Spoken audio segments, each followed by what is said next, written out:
At 0315 hours on June 22, 1941, along a front stretching 1,800 miles from the Baltic Sea to the Black Sea, 3.6 million German soldiers cross into Soviet territory.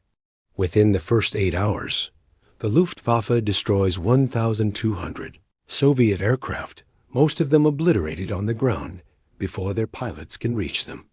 By nightfall on this single day, Operation Barbarossa, the largest military invasion in human history, has begun its terrible work. Within 6 months, 4 million Soviet soldiers lie dead, wounded, or captured.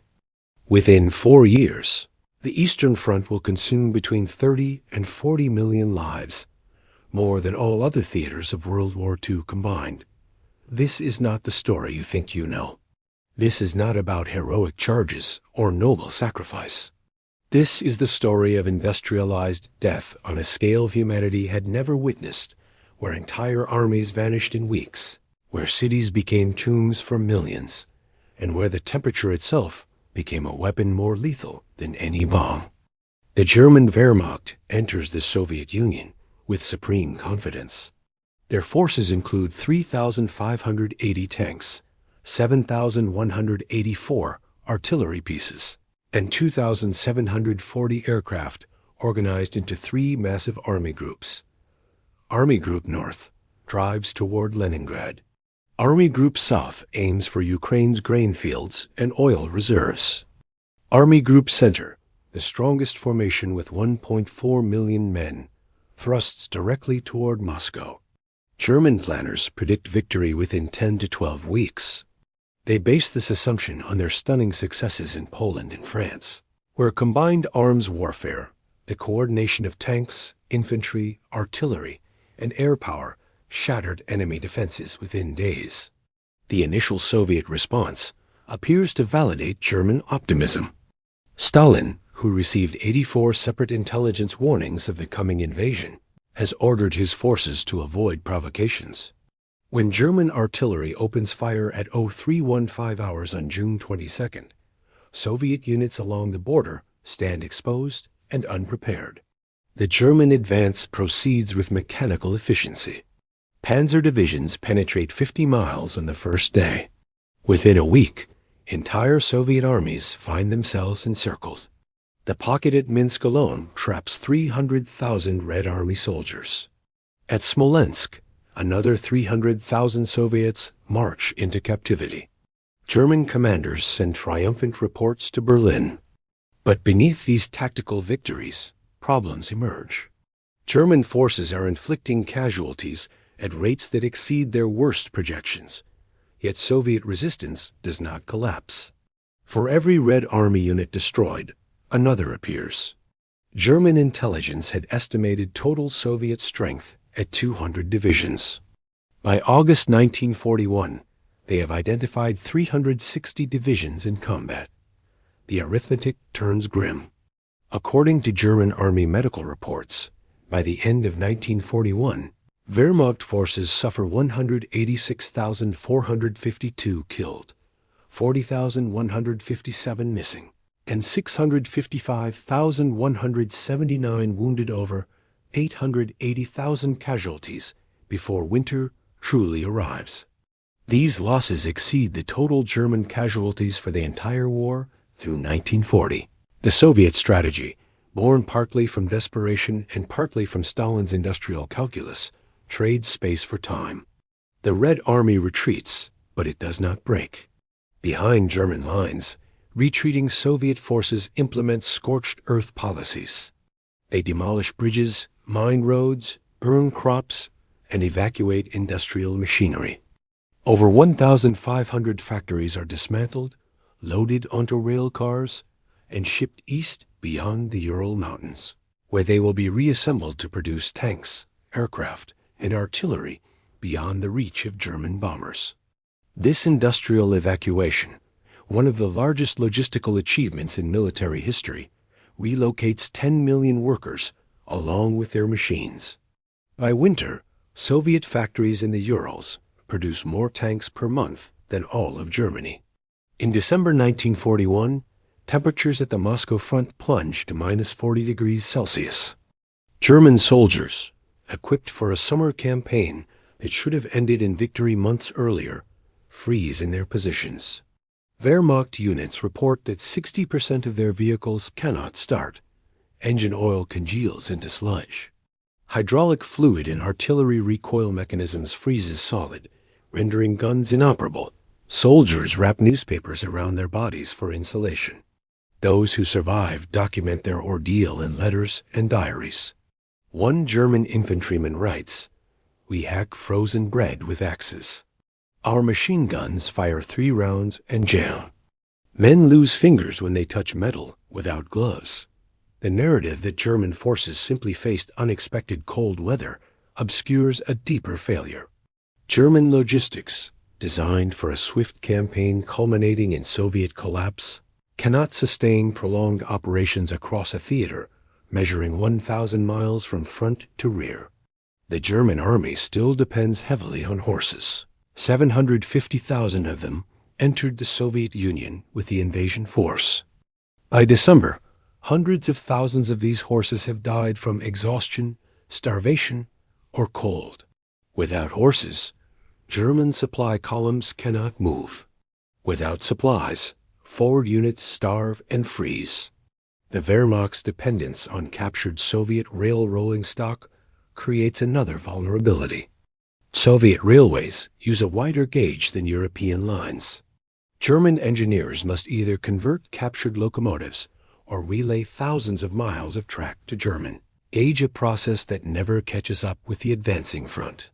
Soviet forces, though suffering terribly themselves, adapt more effectively to winter conditions. The Red Army issues quilted uniforms, felt boots, and fur caps. Soviet tanks use multi-grade oil that remains liquid at extreme temperatures. Soviet logistics operate on shorter supply lines, moving along rail networks that have not been sabotaged or converted. On December 5, 1941, the Red Army launches a counteroffensive west of Moscow. The attack employs 1,100,000 men, many of them Siberian divisions accustomed to cold weather warfare and equipped with skis, white camouflage, and weapons designed to function in sub-zero temperatures. German units, extended over vast distances and lacking reserves, buckle. For the first time in the war, the Wehrmacht retreats in disarray. Hitler, enraged by this reversal, issues his infamous stand-fast order, forbidding any retreat regardless of tactical circumstances. The order prevents a complete rout, but it also condemns thousands of German soldiers to encirclement and death. The battle for Moscow becomes the first strategic German defeat of the war. The myth of Wehrmacht invincibility dies in the snow outside the Soviet capital. By March 1942, German forces had been pushed back 100 to 150 miles from Moscow. The cost to both sides stuns even hardened military observers. German casualties for the winter battles total approximately 250,000 killed and missing. Soviet losses exceed 1 million. The casualty ratio, roughly 4 Soviet soldiers lost for every German, demonstrates the Red Army's tactical inferiority, but also reveals its willingness to expend lives to achieve strategic objectives. This calculation, brutal and pragmatic, will define the Eastern Front's character for the next 3 years. On August 23, 1942, at 1800 hours, 600 German aircraft appear over Stalingrad. The bombers target the city's residential districts, oil storage facilities, and river docks. Within 2 hours, Stalingrad's wooden buildings become a sea of fire. Temperatures inside the conflagration reach levels that melt glass and twist steel girders. An estimated 40,000 civilians die in this single raid, more than Britain lost during the entire London Blitz. The bombing transformed Stalingrad into a landscape of rubble, twisted metal, and exposed basements terrain that paradoxically favors defenders over attackers. The German Sixth Army, commanded by General Friedrich Paulus, begins its assault on the city on September 13th. The attack employs 270,000 men supported by 500 tanks and 1,000 artillery pieces. German doctrine, developed for mobile warfare across open terrain, proves ill-suited for urban combat. In Stalingrad's ruins, German advantages in armor and air power diminish. Tank crews find their vehicles trapped in narrow streets where close-range anti-tank weapons can destroy them. Aircraft cannot provide effective support without endangering their own troops.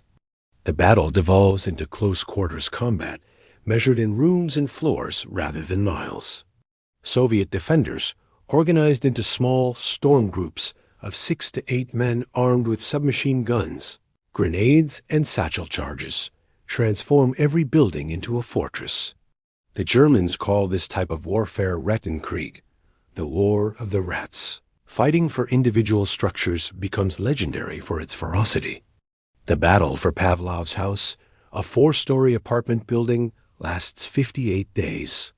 Sergeant Yakov Pavlov and 24 Soviet soldiers defend the building against repeated German assaults. They knock holes through walls to create firing positions, mine approaches, and establish interlocking fields of fire. German commanders later estimate they suffered more casualties trying to take Pavlov's house than they did conquering the entire country of France. The grain elevator, a massive concrete structure near the Volga River, changes hands multiple times over 3 weeks. Soldiers fight in total darkness inside the silo, firing at muzzle flashes and throwing grenades blindly into the shadows. The battlefield becomes littered with burning hulks by evening. Over 300 tanks from both sides lie destroyed. Bodies stacked so thick that attackers use corpses as cover. By November 19, 1942, the German Sixth Army has penetrated to the Volga River and controls 90% of Stalingrad, but the final 10% remains in Soviet hands. That morning, the Soviet counteroffensive begins.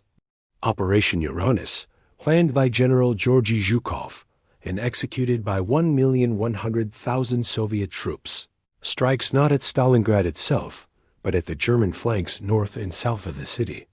These flanks are held by Romanian, Hungarian, and Italian divisions equipped with inferior weapons and lacking adequate anti-tank guns.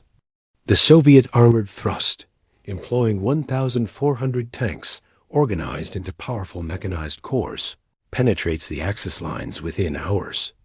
Romanian defenses collapse.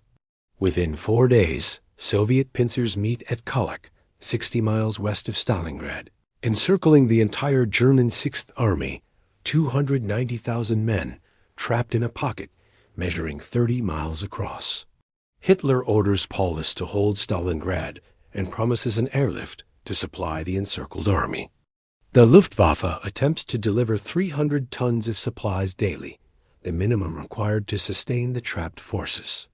In reality, German transport aircraft manage an average of 95 tons per day. Soviet fighters and anti-aircraft guns destroy 488 German aircraft during the airlift. Inside the pocket, conditions deteriorate with terrifying speed. Soldiers receive 200 grams of bread, daily less than a single slice. Temperatures drop to minus 30 degrees Celsius. Typhus spreads through overcrowded dugouts. Wounded men freeze to death before they can reach aid stations. By January 1943, horses, dogs, rats, anything remotely edible has been consumed. Survivors resort to boiling leather boots to extract minimal nutrition. On February 2, 1943, the remnants of the Sixth Army surrender. Of the 290,000 men encircled in November, only 91,000 march into Soviet captivity. The others have been killed, have died of wounds, cold, or starvation, or have been evacuated by air before the final collapse. Of those 91,000 prisoners, fewer than 6,000 will survive Soviet captivity to return to Germany. Total casualties for the Battle of Stalingrad reach approximately 1.2 million dead, wounded, or captured. The Axis lose an entire field army, 4 Allied armies, and the offensive initiative on the Eastern Front. On September 8, 1941, German forces complete the encirclement of Leningrad, the Soviet Union's second-largest city. Inside the ring, 3.2 million people, soldiers and civilians, face annihilation not through direct assault, but through calculated starvation. Hitler's directive to Army Group North states explicitly, "The Führer has decided to wipe the city of St. Petersburg from the face of the earth." The further existence of this large city is of no interest after the defeat of Soviet Russia. "We intend to blockade the city tightly and destroy it by artillery and continuous air attack." The first winter of the siege tests human endurance to its absolute limits. By November 1941, food rations in Leningrad have been reduced to 125 grams of bread per day for civilians, a portion roughly the size of a deck of cards, made from a mixture containing 50% sawdust and cellulose filler. People burn furniture, then books, then the wooden structures of their homes for warmth. The temperature inside apartments drops below freezing. Water pipes burst. Electricity fails. Residents descend to the Neva River to hack holes in the ice for water. Many collapse and die during the journey. Bodies accumulate in the streets, frozen solid, sometimes remaining where they fell for weeks because the living lacked the strength to move them.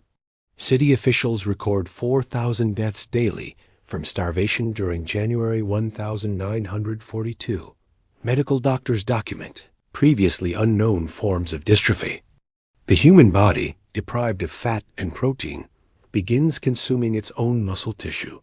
Victims develop swollen limbs, lose their teeth, and experience complete organ failure.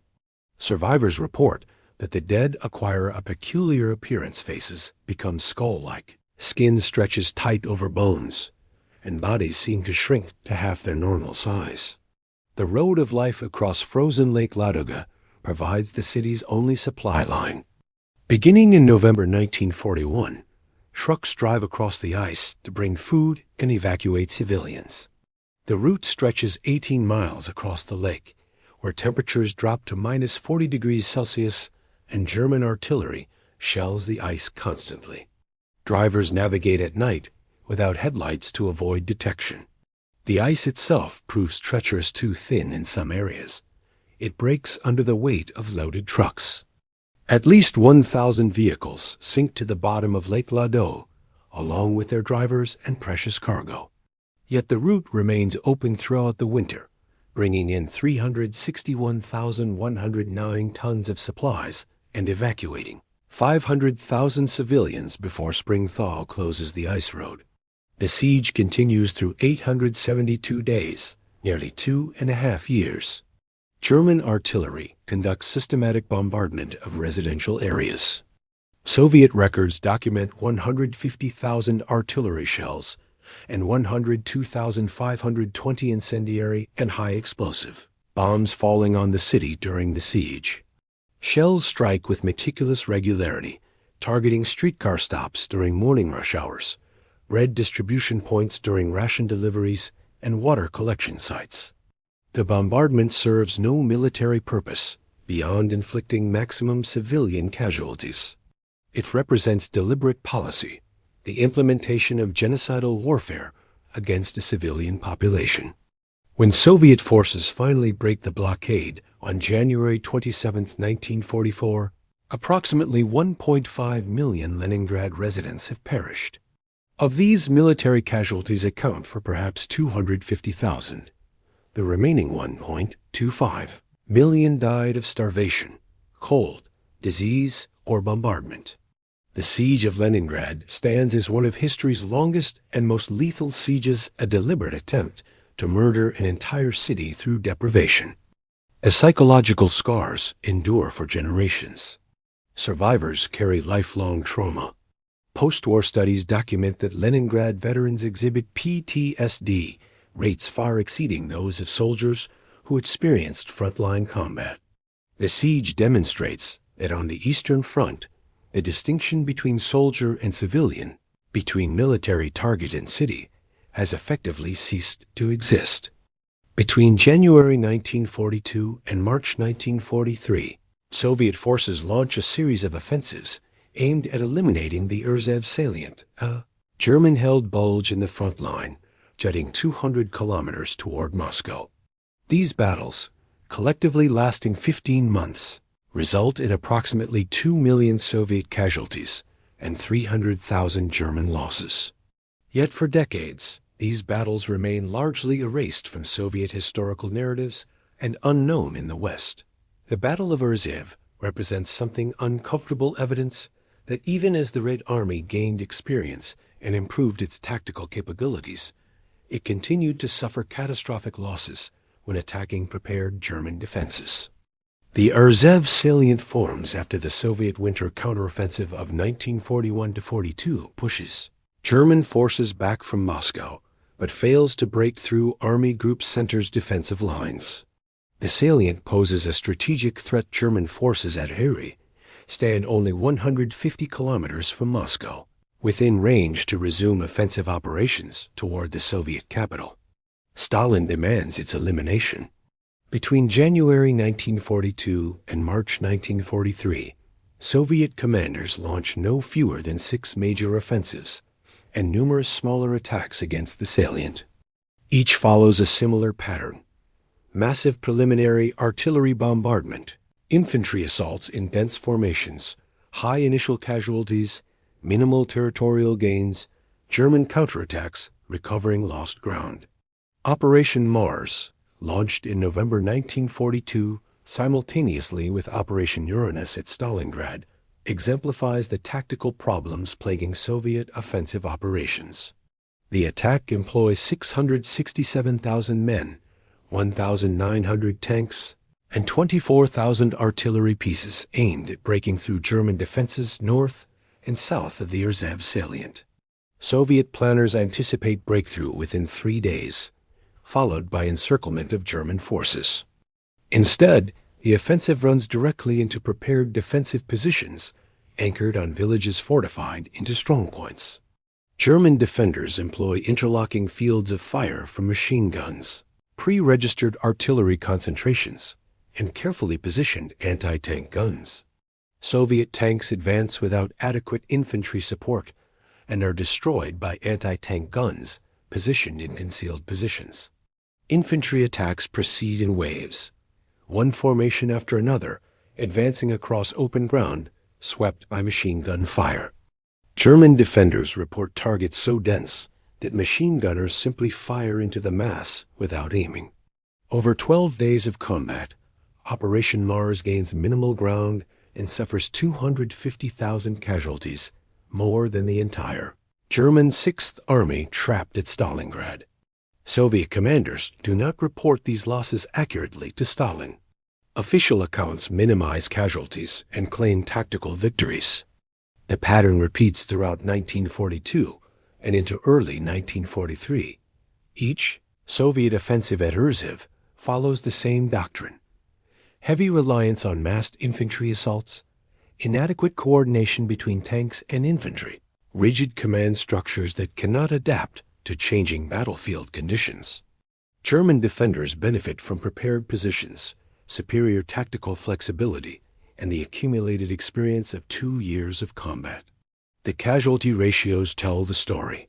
For every German soldier killed at Urzev, approximately 6 Soviet soldiers die.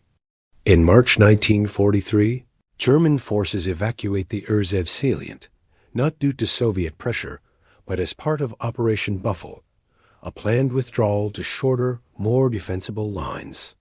The evacuation proceeds smoothly, with German engineers demolishing bridges, mining roads, and burning villages to deny them to advancing Soviet forces.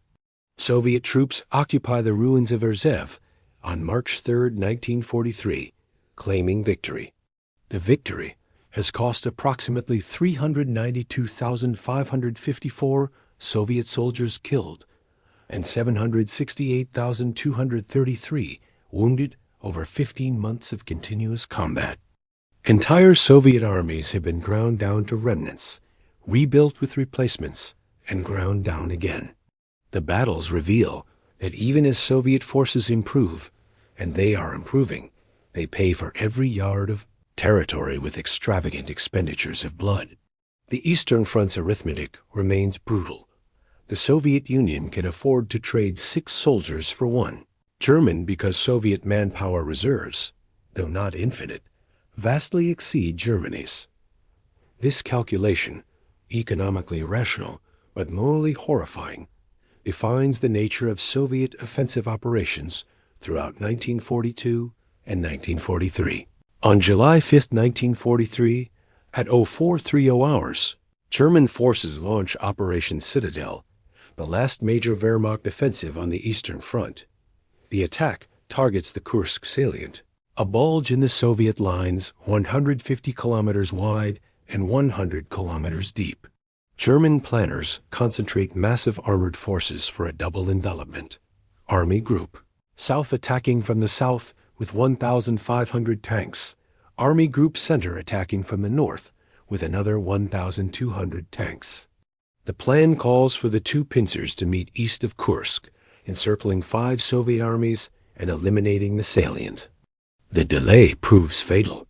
Soviet intelligence, through the Lucy spy ring in Switzerland and other sources, provides detailed information about German plans. The Red Army uses the time to fortify the Kursk salient to unprecedented depth. Soviet engineers construct 8 successive defensive lines stretching 300 kilometers deep. They emplace 400,000 mines, more than 2,400 mines per mile of front. They dig anti-tank ditches 15 feet wide and 10 feet deep. They construct concealed firing positions for 20,000 artillery pieces and 6,000 anti-tank guns. They position 5,000 tanks in reserve, held back from the front lines to counterattack once German armored thrusts exhaust themselves against the defenses. When the German offensive begins, it advances into a prepared killing ground. The southern pincer, led by 2 SS Panzer Corps with the elite divisions Leibstandarte Adolf Hitler, Das Reich, and Totenkopf, penetrates 30 kilometers in the first 3 days, but this advance costs 10,000 casualties and 300 tanks damaged or destroyed. The northern pincer, attacking across terrain perfect for defense, gains only 10 kilometers before stalling completely against prepared positions. Soviet defenders employ tactics specifically designed to neutralize German armored superiority. Anti-tank guns positioned in concealed positions engage German tanks at ranges under 500 meters, where even heavy Tiger tank armor proves vulnerable to flank shots. Soviet infantry, equipped with anti-tank rifles and magnetic mines, infiltrate between German tanks and infantry, isolating armored units from their supporting forces. On July 12th, near the village of Prokhorovka, the 5th Guards Tank Army counterattacks the advancing 2 SS Panzer Corps. Soviet commanders commit 500 T-34 tanks to a headlong charge into the German formations. The T-34, lighter and less powerful than German Panthers and Tigers, cannot defeat German heavy tanks in long-range gunnery duels. Soviet tankers eliminate this disadvantage by closing to point-blank range, where superior German optics and heavier guns become irrelevant. The battle becomes a swirling melee of hundreds of tanks, fighting at ranges measured in meters. Tanks ram each other when ammunition runs out. Crews bail out of disabled vehicles and fight on foot. The battlefield becomes littered with burning hulks. By evening, over 300 tanks from both sides lie destroyed. Prokhorovka does not represent the war's largest tank battle.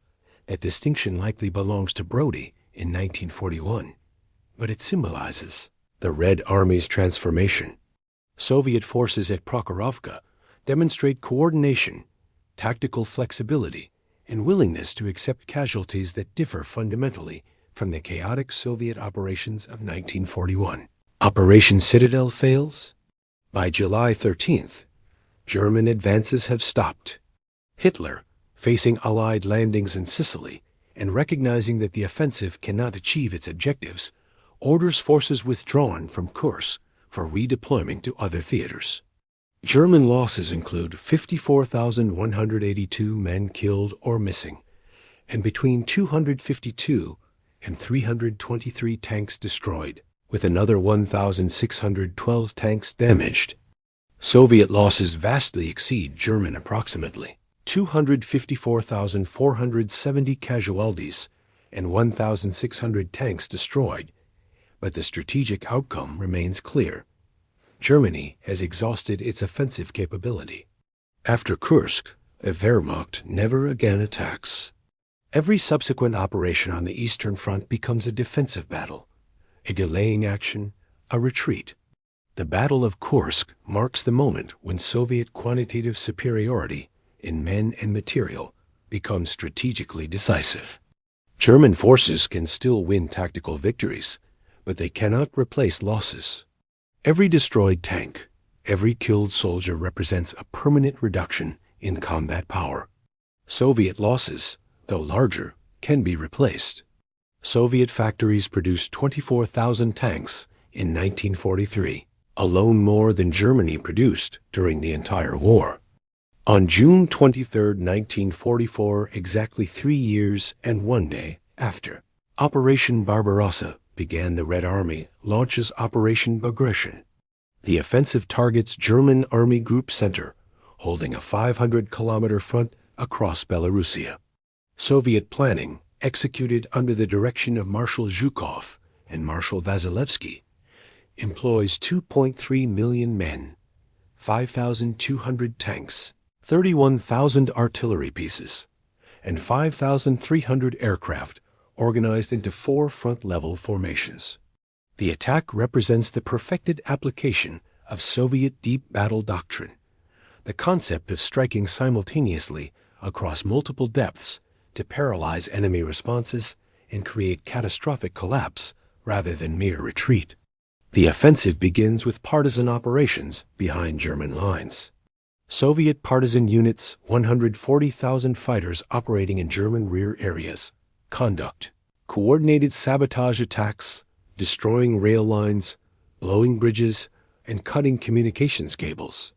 Within 24 hours, German Army Group Center loses reliable rail communication with its forward units. Commanders cannot determine where Soviet attacks are falling, cannot coordinate responses, and cannot request timely reinforcement or withdrawal authorization. The main assault opens with artillery bombardment of unprecedented intensity. Soviet guns fire 2.5 million shells during the preparatory barrage, an average of 5,000 shells per kilometer of front. The bombardment does not merely suppress German defenders. It destroys entire defensive positions, collapses bunkers, and creates psychological shock among survivors. When Soviet infantry and armor attack, they advance through landscapes transformed into lunar terrain craters, overlapping craters, defensive positions obliterated, communication trenches buried under tons of earth. Soviet tactics of aggression demonstrate the Red Army's evolution from the desperate, often poorly coordinated operations of 1941-42 to sophisticated combined arms operations.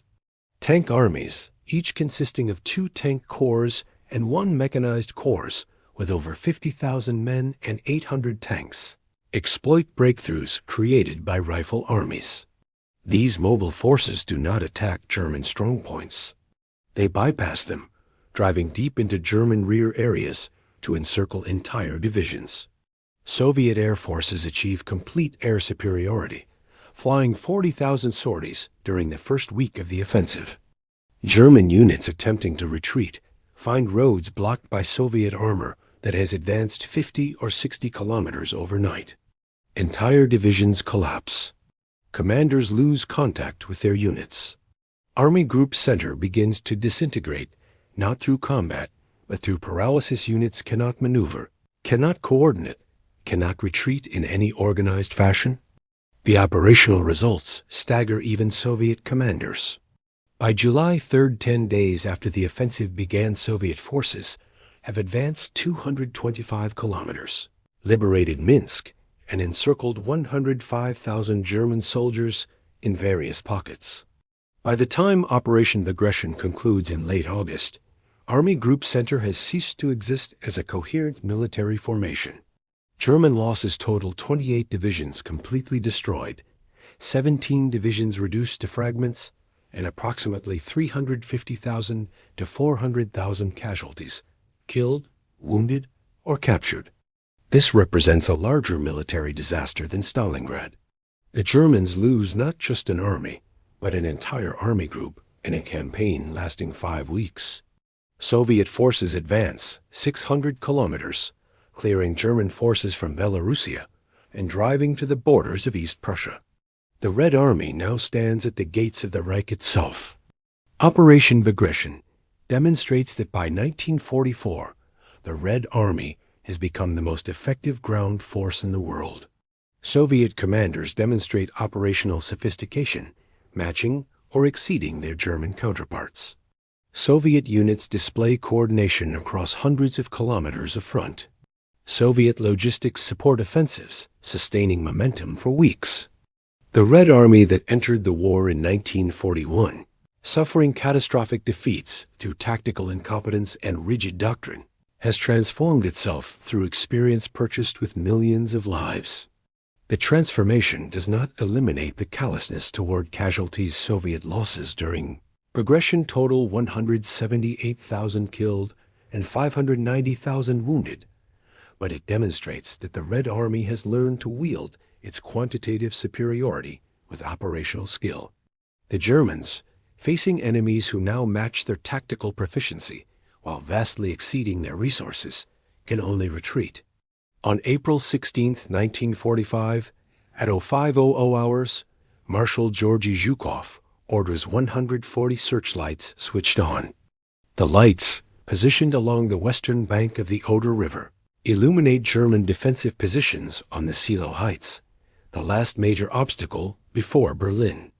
Behind the lights, 2.5 million Soviet soldiers, 6,250 tanks, and 41,600 artillery pieces prepare to launch the final assault on the Nazi capital. The Battle of Berlin represents not just the culmination of the Eastern Front, but the violent apex of industrial total war.